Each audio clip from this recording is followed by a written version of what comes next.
చెప్పాలి, రజనీకాంత్ ఫ్యాన్స్ మీలో ఎంతమంది ఉన్నారో నాకు తెలియదు, కానీ రజనీకాంత్ గారు అనగానే నోటితో సిగరెట్ పట్టుకుని ఆయన విసిరే స్టైల్ చూసి చాలామంది ఫిదా అయిపోయారు మూవీస్లో చూసి. ఆ స్టైల్ని కాపీ కొట్టడానికి యూత్ చాలామంది ట్రై చేశారు. కొన్ని కోట్ల మంది ఉంటారని చెప్పొచ్చు, సరే లక్షలంగా ఉండొచ్చు. అదే రజనీకాంత్, సూపర్ స్టార్ రజనీకాంత్ ఇప్పుడేమన్నారో తెలుసా, ఆయన ఏదో మూవీ అప్డేట్స్ టైంలో ఆయన యువతకు ఒక సీరియస్గా వార్నింగ్ ఇచ్చారు. సినిమాలో మేము చేసే స్టంట్లు చూసి మీరు రోడ్ల మీద రేసింగ్లు చేయొద్దు, డ్రగ్స్, డ్రింకింగ్ ఇలాంటి వాటికి, వ్యసనాలకి దూరంగా ఉండండి, అలవాటుగా మారకూడదు అని చాలా ఎమోషనల్ అవుతాయని చెప్పారనమాట. అయితే ఇక్కడ మనం ఏం ఆలోచించాల్సి ఉంది అంటే, ఒక విషయం ఉంది.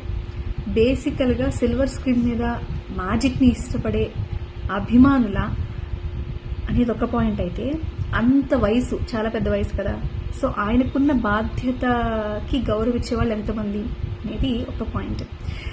What ever it is, style కోసం సిగరెట్ పట్టిన రజనీ గారే ఇప్పుడు క్రమశిక్షణ లేని జీవితం నరకంలాగా ఉంటుందని చెప్తున్నారంటే ఆయన రీసెంట్గా ఏదో ఎక్స్పీరియన్స్ అయ్యే ఉంటారని చాలామంది కామెంట్స్ చేస్తున్నారు. నేను చూసిన తర్వాత స్టైల్ని ఎవరైనా ప్రేమిస్తారు, కానీ వ్యసనానికి దారి తీయకూడదు అని ఆయన చెప్పిన ఈ పాయింట్ని ఎంతమంది యాక్సెప్ట్ చేస్తారు?